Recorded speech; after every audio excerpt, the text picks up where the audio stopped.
कल जिस प्रकार की गिरावट भारतीय बाज़ारों में देखने को मिली थी, इतनी बड़ी गिरावट तो देखने को नहीं मिली, लेकिन एक हिसाब से देखें तो उसके अलावा जो गुरुवार को गिरावट हुई थी उसने सबको झकझोर के रख दिया है, क्योंकि रिटेलर्स को सबसे ज़्यादा परेशानी का सामना करना पड़ा है। क्योंकि बुधवार के दिन जैसे ही अमेरिकी बाज़ारों से खबरें आई राष्ट्रपति पद के चुनावों की, और फिर जो रिकवरी देखने को मिली भारतीय बाज़ारों में वो काफ़ी ज़बरदस्त रिकवरी थी। और उस रिकवरी की वजह से ही जो रिटेल निवेशक है वो बुरी तरह से फंसता हुआ भी दिखाई दिया है। आपने देखा कि 24,500 के स्तर जो कि आते हुए दिखाई दे रहे थे, कि लोगों को लग रहा था कि अब ये सस्टेन कर जाएगा, लेकिन बाज़ार ने वहाँ पे सस्टेन नहीं किया। और आप बाज़ार की गिरावट देख सकते हैं उसके बाद किस प्रकार की गिरावट भारतीय बाज़ारों में देखने को मिली थी, और उससे ही रिटेल निवेशकों में जो चीज़ें बढ़ती हुई दिखाई दी है, मतलब जिस प्रकार से वो फंसता हुआ दिखाई दिया है, काफ़ी बड़ी तरह से उन्होंने माल ख़रीदा था। क्योंकि आप उस दिन का डेटा देखोगे एफआईआईज़ का, तो लगभग 4,500 करोड़ से ज़्यादा, 5,000 करोड़ से ज़्यादा की सेलिंग थी। और वहाँ पे जो बाइंग थी उतनी ही बाइंग थी, लेकिन उस समय पे जो ख़रीदारी की थी वो केवल रिटेल और एचएनआईज़ ने की थी। और वही चीज़ एफआईआईज़ को धोखा भी देकर गई, बहुत तगड़ी बाइंग हुई और उसका पूरा फ़ायदा एफआईआईज़ लेकर गए, क्योंकि वहाँ पे ज़बरदस्त सेलिंग उनके द्वारा देखने को मिली। और फिर से गुरुवार का दिन जो कि काफ़ी नेगेटिव एक्सपायरी का दिन था, ज़बरदस्त गिरावट का मूड माहौल रहा।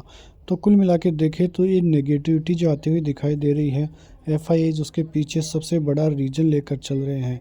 और यदि एफआईआईज़ की ऐसी ही सेलिंग आगे आने वाले दिनों में भी रही तो भारतीय बाज़ारों के लिए काफ़ी नेगेटिव संकेत फिर होते हुए दिखाई दे सकते हैं। आपने देखा कल भी बहुत ज़बरदस्त तरीके से एफआईआईज़ की सेलिंग देखने को मिली, और जो डीआईज़ की बाइंग है उनके मुकाबले कुछ भी नहीं थी, यह आपने आसानी से देख ही लिया।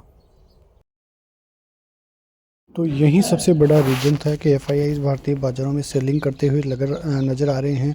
और वो सेलिंग ऐसी नहीं है कि कम सेलिंग है। इतना आंकड़ा आपने पहले कभी नहीं देखा होगा कि 4 से 5,000 करोड़ डेली की सेलिंग एफआईआईज़ की तरफ से देखने को मिल रही हो, और वो आंकड़ा लगातार बढ़ता हुआ ही नज़र आ रहा है। आप देखो तो केवल मुहूर्त ट्रेडिंग वाले दिन 1 घंटे में 500 करोड़ की सेलिंग देखने को मिली थी। उसके बाद से आप देखोगे तो ये आंकड़ा एवरेज 4 से 5,000 करोड़ होता हुआ दिखाई दिया है, और ये आंकड़ा लगातार बढ़ता हुआ ही देखने को मिल रहा है। आप 1 महीने की सेलिंग देखोगे तो चौंकने वाला आंकड़ा है।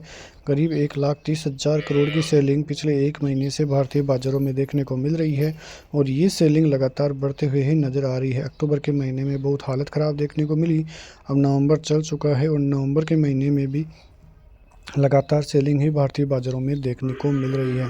यहाँ पे आप देखोगे तो जो टेक्निकल्स व्यू है वो कहते हुए नज़र आ रहे हैं कि निफ्टी शॉर्ट टर्म का जो ट्रेंड है वो चौपी ट्रेंड रह सकता है, और नेक्स्ट जो सपोर्ट फिर से आएगा वो 23,800 का आने वाला है।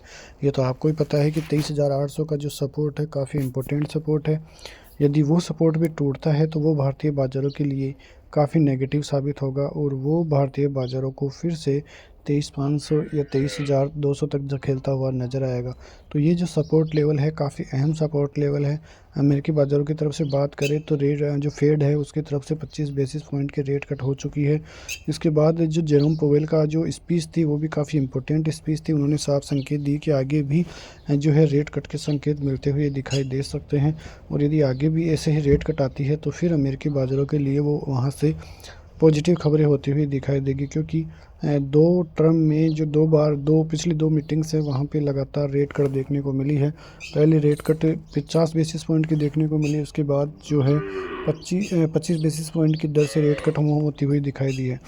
तो ये दोनों रेट कट ही अमेरिकी बाज़ारों को ऊपर की तरफ काफ़ी पुश करके गई है। अच्छी खासी तेज़ी का मूड माहौल भी फिर वहाँ से देखते हुए जो है मिला है। तो कुल मिला के देखें तो वो चीज़ें अमेरिकी बाज़ारों के लिए काफ़ी पॉजिटिव देखने को मिली है। अब आगे आने वाले दिनों में भी अमेरिकी बाज़ारों से पॉजिटिव संकेत आ सकते हैं, क्योंकि अमेरिकी बाज़ारों को 13 तारीख की इन्फ्लेशन की दर है, तो वो कितनी आती है उस पर भी नज़रें रहेगी। लेकिन उससे पहले नवंबर का महीना भारतीय बाज़ारों के लिए काफ़ी इंपॉर्टेंट है, क्योंकि 12 तारीख को भारतीय बाज़ारों के इन्फ्लेशन के नतीजे आएंगे, तो वहाँ पर नज़रें रहेगी। उसके बाद आप देखोगे तो भारतीय बाज़ारों में जो है 20 तारीख की छुट्टी भी है बाज़ार की, क्योंकि महाराष्ट्र में चुनाव होने वाले हैं और उत्तराखंड में भी चुनाव होने वाले हैं।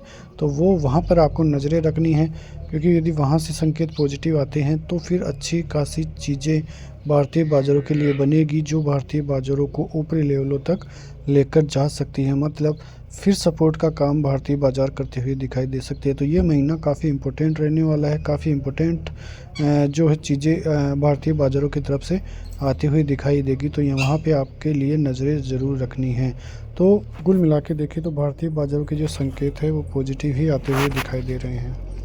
आप निफ्टी और बैंक निफ्टी का चार्ट में देखोगे तो आपको समझ में आएगा कि जो रेंज बनी हुई है निफ्टी की वो खैर 24,000 से 24,500, बाजार 24,000 तक आता है, फिर से ऊपर निकलता है, ऊपर की तरफ 24,500 जाता है, फिर से नीचे आता है। तो ये रेंज करीबन आप देखोगे तो 10 से 15 दिन हो चुके हैं इस रेंज में काम करते हुए।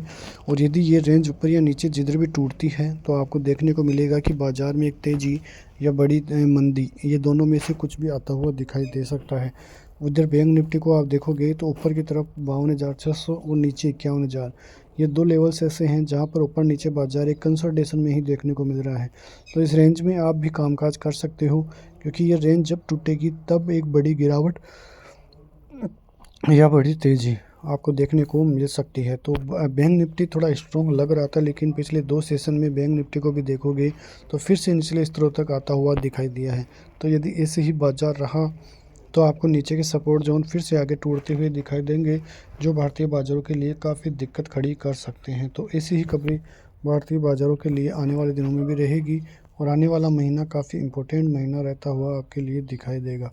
तो ऐसी ही खबरों के साथ मिलते हैं नेक्स्ट वीडियो में, तब तक के लिए नमस्कार, जय हिंद, जय भारत, वंदे मातरम।